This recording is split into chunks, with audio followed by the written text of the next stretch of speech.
आज हम देखेंगे mechanical design of overhead transmission line. ठीक है ना, ट्रांसमिशन लाइन हमारी हाई वोल्टेज ट्रांसमिशन लाइन की हम ज़्यादातर बात करेंगे। ठीक है, जो टावर हमारे लगे होते हैं ABCD टाइप के टावर होते हैं हमारे पास, A type, B type, C type, B type. ठीक है ना, उसके बीच में जो कंडक्टर है उसके बीच में स्पैन रहता है तकरीबन 100 मीटर से आगे आगे रहता है, 250, 150, 200, 300 मीटर तक जाता है स्पैन। ठीक है ना, तो वो जो स्पैन है उसके बीच में कंडक्टर रहता है। वो जो कंडक्टर है जब हम उसमें टाइट करते हैं, जिसको स्ट्रिंगिंग कहते हैं, ठीक है ना, एक जैसे अभी मान लो एक पोल है, सिंपल एग्जांपल लेते हैं। एक पोल है, एक यहाँ पे एक टावर मान लो। ठीक है ना, ये दो लगे हुए टावर। ठीक है, इनके बीच में कनेक्टर लगा हुआ है। ठीक है ना, कंडक्टर ही हमारा पावर ट्रांसमिट करेगा। वो कंडक्टर क्या है, कंडक्टर अपने वेट के कारण लटकता है नीचे ऐसे करके। ठीक है ना, ऐसे ऐसे आ जाता है वो, बिल्कुल एक पैराबोलिक टाइप का वो स्ट्रक्चर बन जाता है। ठीक है ना, तो वो ऐसे बन जाएगा कंडक्टर। ठीक है, कंडक्टर ऐसे बन जाएगा। तो वो पॉइंट जो सबसे लोएस्ट पॉइंट होगा, ठीक है ना, मतलब सबसे लोएस्ट पॉइंट,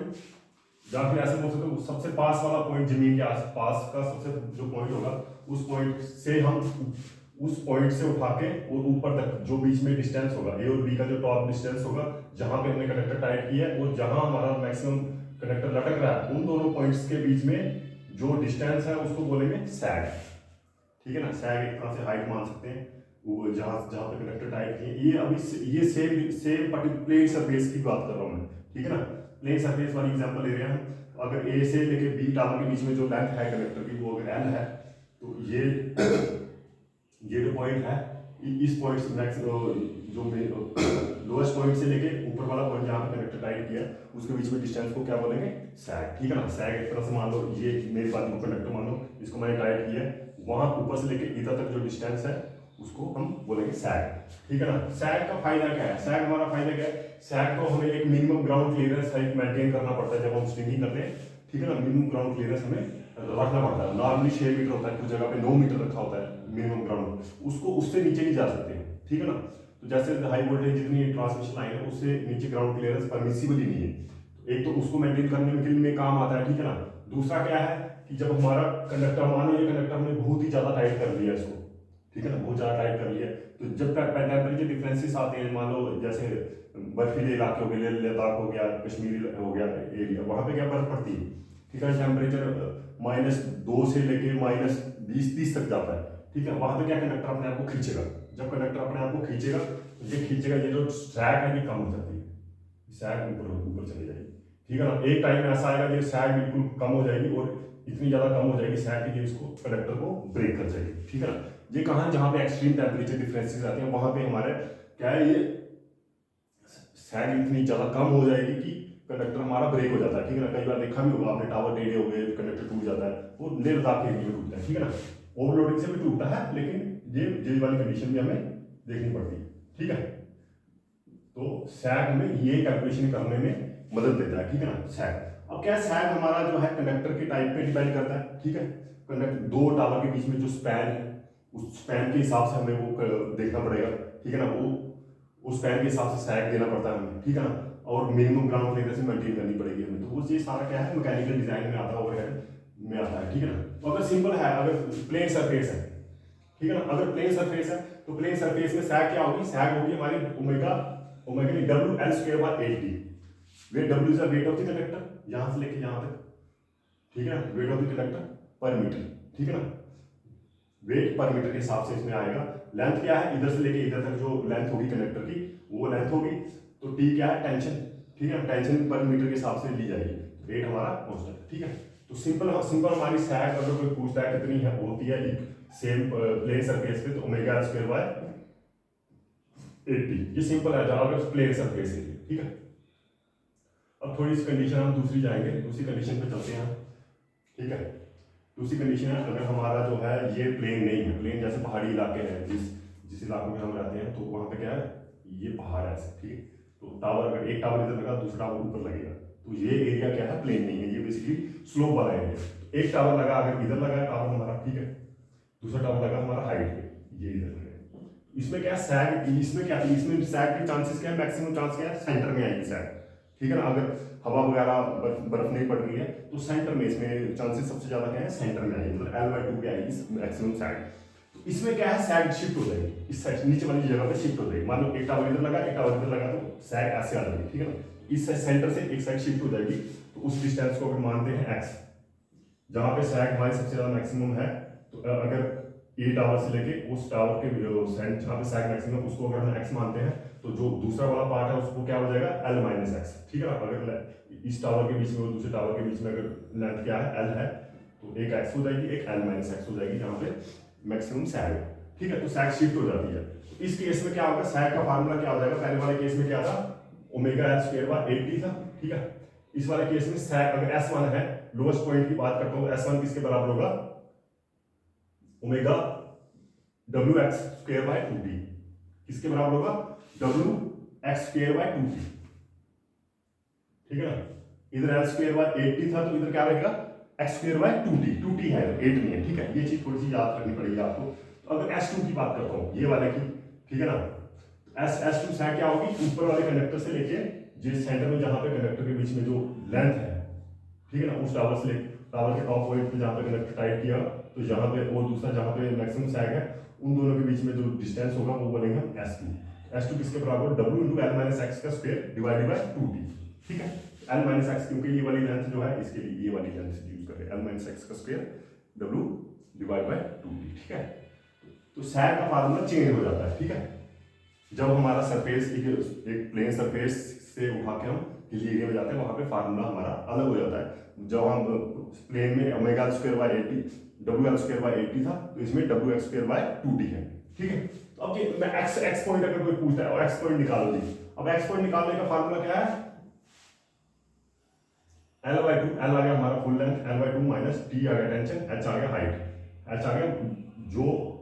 सेकंड वाला टावर, फर्स्ट वाला टावर जो लोएस्ट टावर है उसके टॉप से लेके दूसरे वाले टावर के टॉप के बीच में जो डिस्टेंस है उसको क्या मानेंगे, एच, ठीक है। तो divide by W L, W आ गया वेट, एल आ गया लेंथ। तो ये वाला पॉइंट अगर पूछते हैं जी पॉइंट निकाल दो, क्या होगा, L by 2 minus T H bye W L, ठीक है। तो ये आ गया पॉइंट, समझ आ गया सैग के बारे में। ये प्लेन सरफेस था, ये हिली एरिया में, ठीक है, सैग जो है। अब क्या है, अब अगर मान लो बर्फ पड़ती है, ठीक है, मान लो हिली एरिया में जैसे लेह लद्दाख में बर्फ पड़ती है, कश्मीर में बर्फ पड़ती है, तो बर्फ के साथ एक ये टावर है, मान लो टावर के बीच में जो स्ट्रिंग बांधी, स्ट्रिंग में बर्फ भी पड़ रही है ऊपर, बर्फ का भी इफेक्ट है, बर्फ अपनी कोटिंग बना देगा इसके ऊपर, मान लो कंडक्टर के ऊपर कोटिंग बन जाएगा,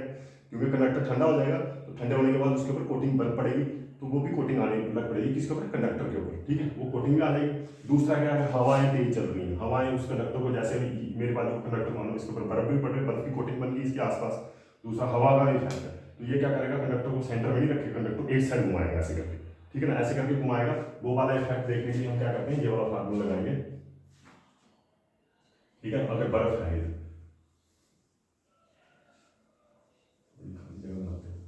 बर्फ है तो वेट क्या, वेट किसके बराबर होगा, जो हमें ओमेगा एल स्क्वायर बाय 80 है ना, तो इसके अंदर जो ओमेगा नहीं, ये डब्ल्यू जो है, ये डब्ल्यू जो है, ये वाला डब्ल्यू इफेक्टिव वेट की बात करेंगे, इफेक्टिव वेट किसके बराबर होगा, W C plus W I square, where W C is the weight of the conductor, ठीक है ना, without ice and wind effect, जो वेट ऑफ द कंडक्टर होगा पर मीटर के हिसाब से वो डब्ल्यू सी होगा। और आ गया दूसरा डब्ल्यू आई क्या है, wait of the ice, wait of the ice जो कंडक्टर के ऊपर बर्फ पड़ने से ऊपर जम गया उसके ऊपर, ठीक है। अगर हम इसको मतलब इसको कंडक्टर मानते हैं, ये हमारा कंडक्टर है, इसका जो है दाया क्या है, डी है, इसका दाया क्या है, डी है, इसके ऊपर बर्फ पड़ने से क्या है, इसके ऊपर कोटिंग अगर बन गई है, एक छोटी सी कोटिंग है जिसका उसका सरफेस एरिया, उसका जो डिस्टेंस है कंडक्टर से लेके बाहर वाला एरिया से कंडक्टर जो डिस्टेंस है उसको हम आर मानते हैं, स्मॉल आर मानते हैं। तो वेट ऑफ द आइस किसके बराबर होगा, वेट ऑफ द आइस होगा डेंसिटी ऑफ आइस, मतलब जो उसका डेंसिटी होगी, ठीक है, मल्टीप्लाई बाय पाई बाय 4, ठीक है, बड़ा डी प्लस छोटा डी का आर, ये वाला आर प्लस ये वाला आर और ये आर, ठीक है। तो ये हो जाएगा 2r, डी प्लस 2r हो जाएगा, ये पूरा रेडियस क्या बन जाएगा, डी प्लस 2r बन जाएगा, ये बन जाएगा डी प्लस 2r बन जाएगा ये रेडियस। तो ये डी प्लस 2r का स्क्वायर माइनस डी का स्क्वायर, तो जब डी का एरिया अंदर से निकाल दिया और बाहर वाला एरिया से निकाल दिया तो वो निकल जाएगा हमारा वेट ऑफ द आइस, तो ठीक है। तो W C plus W I का square plus W W, W W क्या है, अब बोलेंगे डब्ल्यू डब्ल्यू क्या है, अब ये तो डब्ल्यू सी क्या था, वेट ऑफ द कंडक्टर, तो डब्ल्यू डब्ल्यू क्या है, जो वेट है, ये कंडक्टर है, हवा जो इसको लेके जा रही है वो जो फोर्स है उस फोर्स की वजह से जो इसका वेट के ऊपर इफेक्ट आ रहा है, ठीक है ना, तो वो कितना वेट है वो आएगा या the weight of the conductor at windy condition, ठीक है ना, वो किस पे डिपेंड करेगा, वो विंड की स्पीड को डिपेंड करेगा, उसका वेट क्या है, वो स्पीड के हिसाब से जो है कंडक्टर का वेट अलग आएगा, ठीक है ना, उसका इफेक्ट भी हमने स्क्वायर करना है उसको, तो अंडर रूट आ जाएगा, ठीक है, under root W C plus W I का स्क्वायर प्लस डब्ल्यू डब्ल्यू का स्क्वायर, ठीक है, ये आएगा हमारा डब्ल्यू आर, तो फिर ये वाला डब्ल्यू आर हम इसमें भी यूज कर सकते हैं, अगर प्लेन एरिया है तो इसमें भी यूज कर सकते हैं, अगर हिली एरिया, ठीक है, तो effect of wind and effect of ice इसमें बताया हुआ, ठीक है, फॉर सैग। अब क्या है इसके अंदर थोड़ा सा और फर्क आएगा, अब क्या है मैंने बताया जैसे बर्फ भी पड़ रही है, हवा भी उसको ले रही है, एक साइड में लेके जा रही है, तो ये जो एंगल होगा सेंटर से जो उसका साइड में एंगल आएगा वो एंगल क्या होगा, कॉस थीटा, किसके बराबर होगा, कॉस थीटा, ठीक है, तो कॉस थीटा किसके बराबर होगा, ये वाला, ये मैं बता रहा हूँ, ठीक है ना, अगर ये डब्ल्यू डब्ल्यू मेन इफेक्ट है, वो जो आइस की वजह से इफेक्ट है, तो हवा भी उसको लेके जा रही है, तो सेंटर में एक थीटा बनेगा, वो बनेगा ये, उसको इफेक्टिव, क्योंकि ये वाला एंगल है जो है उसको बोलेंगे कॉस फाई, तो cos फाई आ जाएगा, तो थीटा किसके बराबर होगा, थीटा होगा tan inverse W C plus W आई,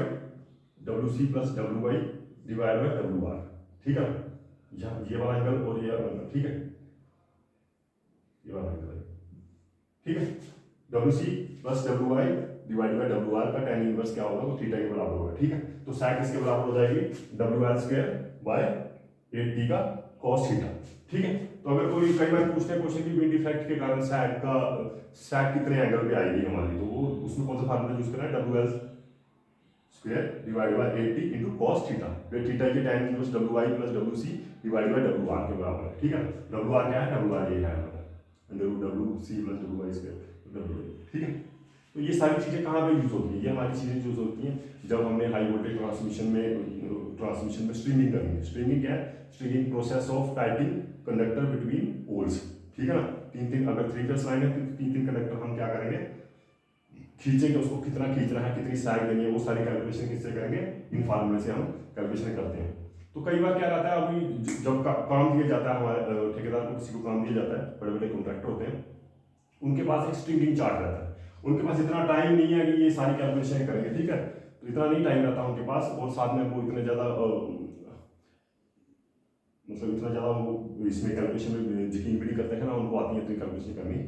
तो ठीक है ना, ये कैलकुलेशन डिजाइन लेवल की होती है, लेकिन फिर भी उन्होंने फास्ट सर्विस के लिए क्या रखा होता है, स्ट्रिंगिंग चार्ट रखे होते हैं, क्या रखे होते हैं, स्ट्रिंगिंग चार्ट,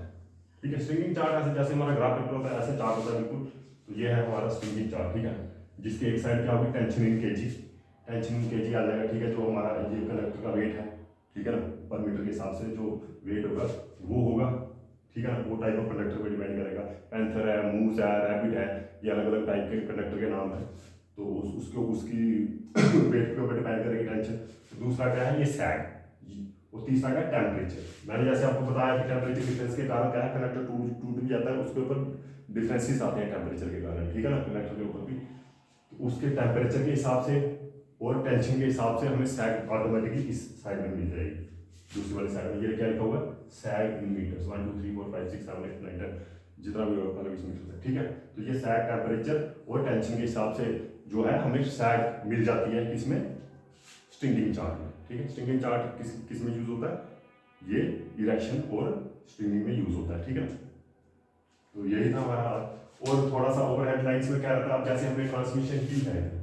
ठीक है ना, अब जैसे मैंने बताया आपको ये विंड इफेक्ट आएगा, तो कंडक्टर जो है हवा इस साइड चलेगा ऐसे घूमेगा, फिर उस साइड से चलेगा ऐसे घूमेगा, तो इसके कारण क्या है, वाइब्रेशन आती है कंडक्टर के अंदर, क्या आती है, वाइब्रेशन आती है, तो अगर ये वाइब्रेशन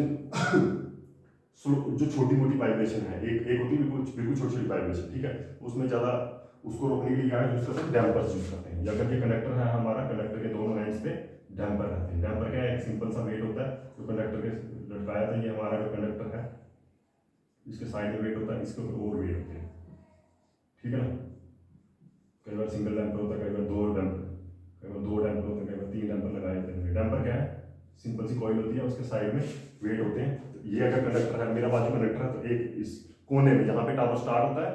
जहाँ से एक तार टाइट की है, और जहाँ पे दूसरा एंड जो टावर है, दोनों साइड में क्या लगाएंगे, डैम्पर लगेंगे, डैम्पर क्या है, इसके कोने पे एक वेट लटक रहा होता है साइड में, ठीक है ना, वो वाइब्रेशन जो ऐसे आती है, तो वो वाइब्रेशन हमारी बाहर एयर में ट्रांसफर कर देता है, ठीक है, तो करते क्यों हम वाइब्रेशन को रोकते क्यों,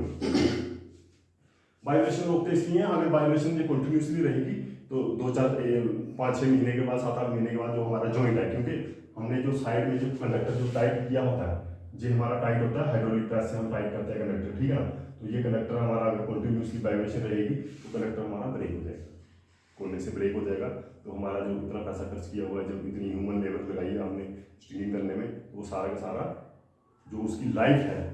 कंडक्टर की स्ट्रिंगिंग की खत्म हो जाएगी, कंडक्टर ब्रेक हो जाएगा। उस चीज़ों से बचने के लिए हम क्या यूज़ करते हैं, डैम्पर्स यूज़ करते हैं, ठीक है ना। वाइब्रेशन कौन सी खतरनाक होती है, वाइब्रेशन वो वाली स्लो वाइब्रेशन खतरनाक होती है 1 सेकंड पर सेकंड वाली, 1 सेकंड पर सेकंड, 1 सेकंड आ रहा है, ये ऐसे जेरो वाइब्रेशन है, बड़ी वाइब्रेशन होती है, 6-6 मीटर तक डांस करता है, इसको बोलते हैं डांसिंग ऑफ कंडक्टर। ऐसे ऐसे करता रहता है कंडक्टर, ठीक है ना, ऐसे धीरे धीरे कंडक्टर करता रहेगा। उसकी वजह से क्या है, लास्ट में क्या है, कंडक्टर ब्रेक होने के चांसेस रहते हैं। तो उसके लिए हम प्रिवेंटिव मेजर क्या है, वाइल यूजिंग डैम्पर्स यूज करते हैं। तो यही था हमारा आज का सैग का और डैम्पर्स वगैरह का, हम मैकेनिकल डिजाइन में क्या था, ठीक है ना। ठीक है, आज इतना ही था।